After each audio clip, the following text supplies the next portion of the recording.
the Law of One Breakdown channel. Have you ever wondered what the raw material actually says about Jesus, free will, sexuality, and even hair? Each week we go straight to the original sessions and explore one topic through the pure wisdom of the Law of One. Thanks for tuning in, and I hope you enjoy this subject. Let's begin. Hello, in this episode, I'm going to be talking about ear tones, or the ringing in the ears. Not tinnitus. I'm sure most people that are listening to this, maybe not, but everybody that I know has experienced this. And that is a high-pitched tone that kind of sounds like this. Maybe even higher than that. And it happens in just one ear, not both. And what the Law of One, the Raw folks, have to say about what it is, because Dawn specifically asks. Okay, so we're going to start with session 44.3, and Dawn asks, can you tell me what the tone was that I heard in my left ear when you started your communication? And Ra says, this was a negatively oriented signal.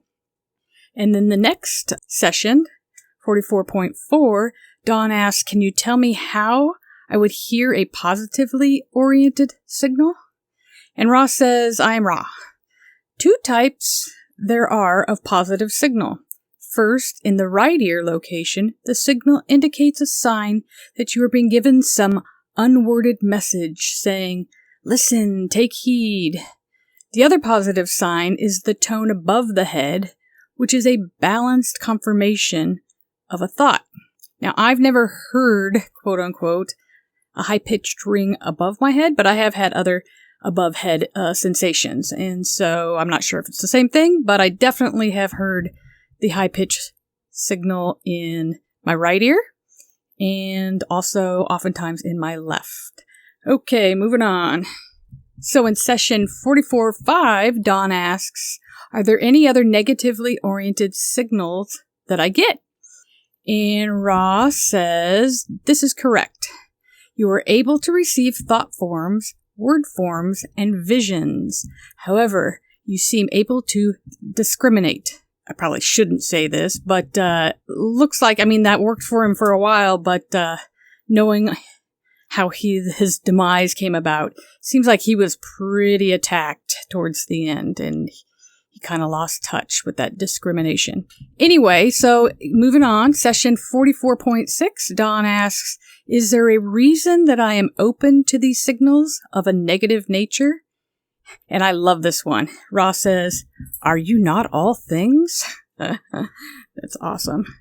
Okay, and then session 45.9, Dawn asks, I get what I consider to be a tickling in my right and my left ear at different times. Is this any different as far as meaning goes as the tone I get in my right and left ear? And Ra says, no. Okay, and in session 45.10, Dawn asks, why is the left ear of the service to self contact and the right service to others? Okay, and so people new to the Law of One, another way of saying it is negatively polarized and positively polarized.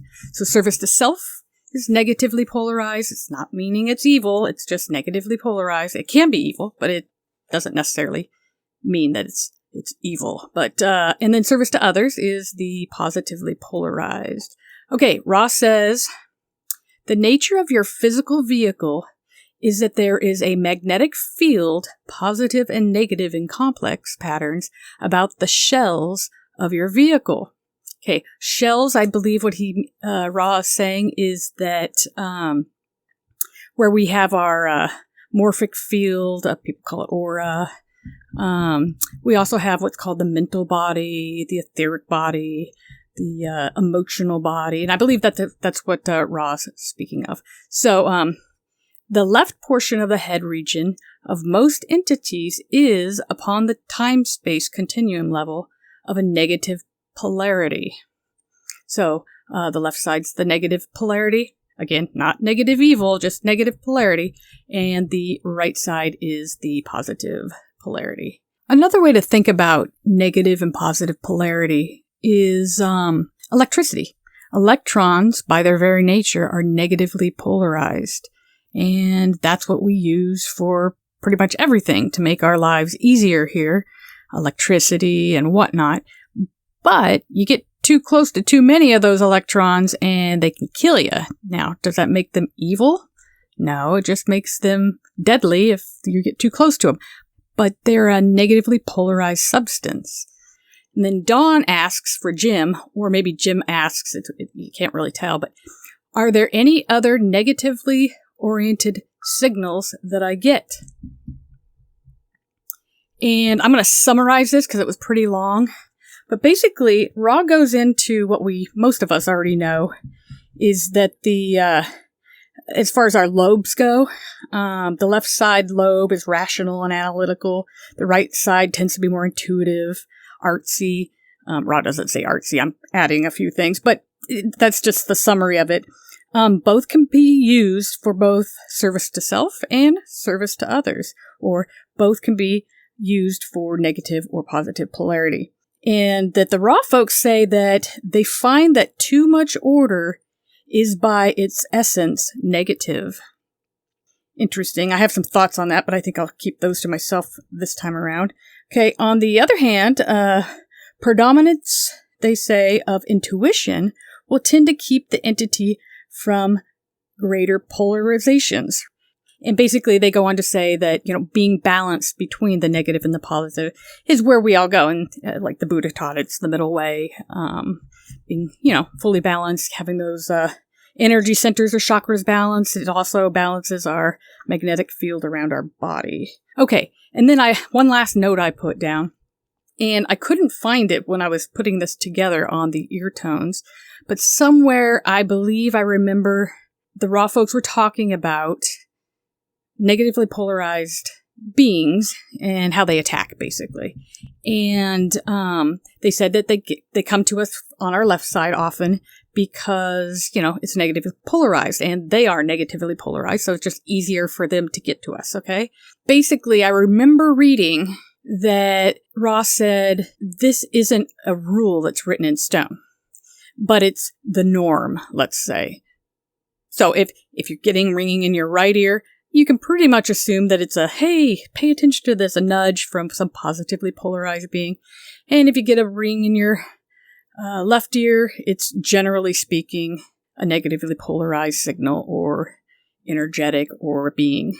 It's not written in stone. And someday I will find that and I'll add it to this. The last part of session 49.3 that I didn't summarize, Ross states, there is one correspondence between right and left and positive and negative. The web of energy which surrounds your body contains somewhat complex polarizations. The left area of the head and the upper shoulder is most generally seen to be of a negative polarization, whereas the right is of positive polarization, magnetically speaking. This is the cause of the tones meaning for you. Okay, the last thing I'm going to do is tell you a true story of a tone experience that I've had. And I hear them fairly often in both ears, not at the same time. But this particular time, I had been thinking really, really hard. You might even say I'd been contemplating, in a very, very single-pointedly kind of way. And it was a spiritual question that I had. And I'd love to tell you what that question is, but you'll soon understand why I can't. But it had been something I'd been chewing on and really thinking hard on. It was a real far out, deep question. And one day, I stepped in the shower, and as soon as I started having the water splash over me, boom, it was like a download. I had my answer, and I was so ecstatic. I was like, holy cow, this is huge. I mean, it's huge for me, right? And all of a sudden I heard, the tone, beep,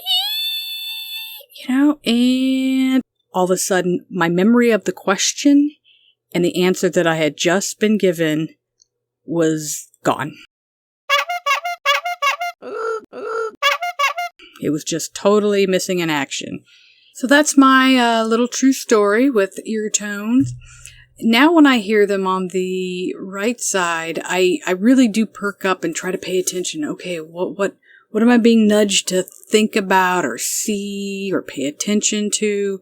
And then on my left side, I just pay attention, like, if that's a negative signal, why, Okay, I think that's all for ear tones. Hope y'all enjoyed it, and I look forward to the next time. Take care.